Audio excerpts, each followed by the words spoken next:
జై శ్రీరామ్. అందరికీ నమస్కారం. మన హిందూ ధర్మంలో శ్రావణ మాసానికి చాలా ప్రాముఖ్యత ఉంటుంది. ఇంతటి శక్తి ఉన్న శ్రావణ మాసం ఈ నెల ఆగస్టు 22తో ముగిసిపోతుంది. కాబట్టి ఈ చివరి శ్రావణ శుక్రవారం రోజు లక్ష్మీదేవిని ఎలా పూజిస్తే ఇంట్లో లక్ష్మీ కటాక్షానికి ధనధాన్యాలకు లోటు లేకుండా ఉంటుందో, లక్ష్మీదేవి కరుణా కటాక్షాలు పొందాలంటే ఎలాంటి పూజా నియమాలు పాటించాలో ఈ వీడియోలో తెలుసుకుందాం. ఈ నెల ఆగస్టు 22వ తేదీన చివరి శ్రావణ శుక్రవారం. చివరి శ్రావణ శుక్రవారంకు చాలా విశిష్టత ఉంటుంది. కాబట్టి ఈ శ్రావణ మాసం శుక్రవారం సందర్భంగా లక్ష్మీదేవి అనుగ్రహాన్ని సులభంగా పొందాలనుకుంటే ప్రతి ఒక్కరూ కొన్ని నియమాలు పాటించాలి. అయితే ఇప్పటి వరకు వరలక్ష్మి వ్రతాన్ని చేసుకునే వారు ఈ శ్రావణ శుక్రవారం వరలక్ష్మీదేవిని పూజించుకోవచ్చు. మీ ఇల్లంతా కనకవర్షంతో నిండిపోవాలంటే శ్రావణ శుక్రవారం ఎలాంటి విధి విధానాలు పాటించాలో ఈ వీడియోలో తెలుసుకుందాం. ముందుగా ఈ వీడియోకి ఒక లైక్ కొట్టి మా ఛానల్ని సబ్స్క్రైబ్ చేసుకోండి. లైక్ కొట్టడం మాత్రం అస్సలు మర్చిపోకండి. అలాగే జై శ్రీరామ్ అని కామెంట్ చేయండి. ఆగస్టు 22 చివరి శ్రావణ శుక్రవారం. ఈ శ్రావణ మాసం నెల రోజులు లక్ష్మీదేవి వైకుంఠం నుండి దిగివచ్చి భూమిపైన సంచరిస్తూ ఉంటుంది. కాబట్టి ఈ చివరి శ్రావణ శుక్రవారం నాడు భూమిపై ఉన్న లక్ష్మీదేవి వైకుంఠంలో ఉన్న విష్ణుమూర్తి వద్దకు వెళ్ళిపోతుంది.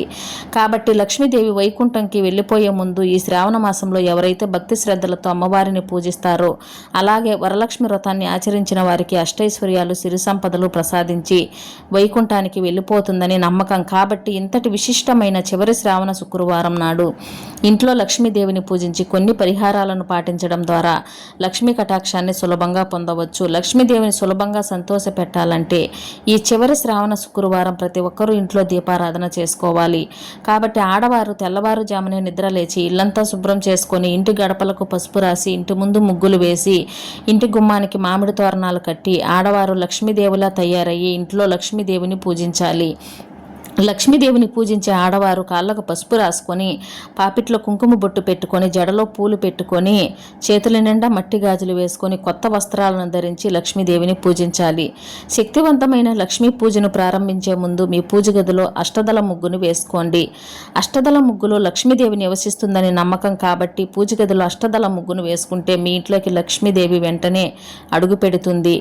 ఎర్ర గులాబీ పూలంటే లక్ష్మీదేవికి చాలా ఇష్టమైన పూలు. కాబట్టి మీ పూజ గదిలో ఉన్న లక్ష్మీదేవిని ఎర్ర గులాబీ పూలతో అలంకరించి అమ్మవారిని పూజిస్తే సకల కోరికలు వెంటనే నెరవేరుతాయి. శ్రావణ శుక్రవారం పూజలో తప్పనిసరిగా ఒక చిన్న రాగి చెంబు నిండా నీళ్లు పోసి మీ పూజ గదిలో పెట్టుకోండి. శ్రావణ శుక్రవారం లక్ష్మీదేవిని పూజించే ఆడవారు ఎరుపు రంగు చీరను కానీ ఆకుపచ్చ రంగు చీరను కానీ కట్టుకోవాలి. ఇక లక్ష్మీదేవి చిత్రపటం ముందు తప్పనిసరిగా 2 దీపాలు వెలిగించాలి.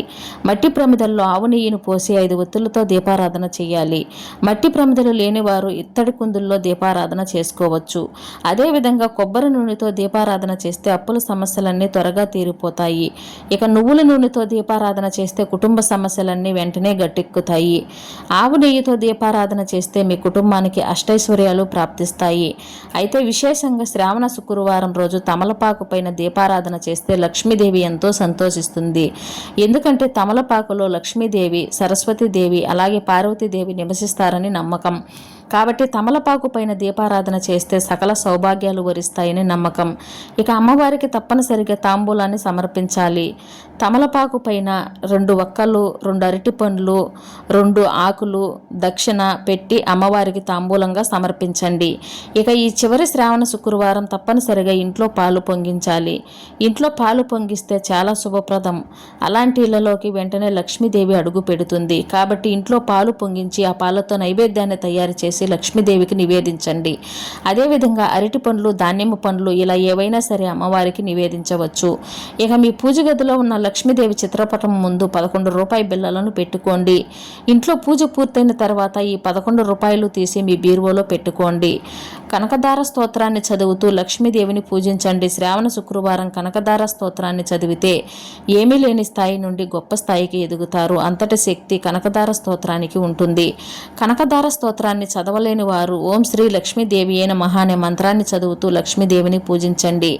చివరగా లక్ష్మీదేవికి మంగళహారతి సమర్పించండి. లక్ష్మీదేవికి హారతి సమర్పించేటప్పుడు కర్పూరం పైన ఒక యాలక్కాయను పెట్టి లక్ష్మీదేవికి హారతి ఇవ్వండి. ఇలా చేయడం ద్వారా లక్ష్మీదేవి ఎంతో సంతోషిస్తుంది. చివరగా 3 ప్రదక్షిణాలు చేసి తలపైన అక్షంతలు వేసుకొని లక్ష్మీదేవికి మనసారా నమస్కారం చేసుకొని మీ పూజను ముగించుకోవచ్చు.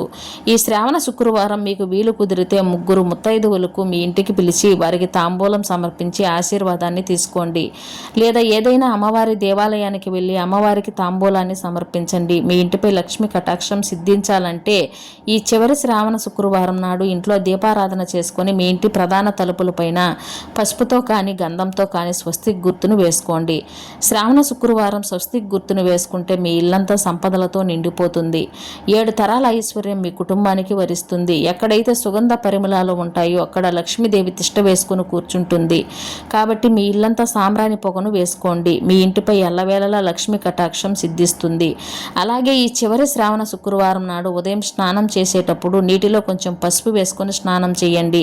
మీ జాతకంలో అదృష్టం ఐశ్వర్యం కలిసి వస్తాయి. ఇక ఈ చివరి శ్రావణ శుక్రవారం ఏది చేసినా చేయకపోయినా తులసి మొక్కను తప్పనిసరిగా పూజించాలి. తులసి కోటల్లోనే లక్ష్మీదేవి నివసిస్తుంది.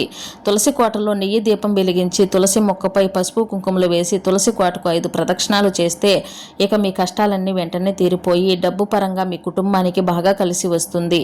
ఇక మీ దగ్గరలో ఉన్న అమ్మవారి దేవాలయానికి వెళ్ళి అమ్మవారిని తప్పకుండా దద్దోజనాన్ని తయారు చేసి దేవాలయంలో అమ్మవారికి నివేదించి అక్కడున్న భక్తులకు ప్రసాదంగా దద్దోజనాన్ని పంచిపెట్టండి. ఇక అమ్మవారి ఆశీర్వాదాన్ని వెంటనే లభిస్తుంది. అదేవిధంగా ఈ చివరి శ్రావణ శుక్రవారం సాయంత్రం సూర్యుడు అస్తమించిన తర్వాత ఇంటి ముందు 2 దీపాలు వెలిగించండి. శ్రావణ శుక్రవారం ఇంటి ముందు దీపాలు వెలిగిస్తే ఆ ఇంట్లోకి వెంటనే లక్ష్మీదేవి అడుగు పెడుతుంది. రావి చెట్టులో విష్ణుమూర్తి నివసిస్తాడు కాబట్టి ఈ చివరి శ్రావణ శుక్రవారం ఒక రావి ఆకును తెచ్చుకొని మీ బీరువాలో పెట్టుకోండి. ఇక మీ ఇంటి ఆదాయం విపరీతంగా పెరిగిపోతుంది. ఈ విధంగా ఈ చివరి శ్రావణ శుక్రవారం నాడు లక్ష్మీదేవిని పూజించి అమ్మవారి ఆశీర్వాదాన్ని అమ్మవారి కరుణా కటాక్షాలను సులభంగా పాత్రులు కండి. జై శ్రీరామ్.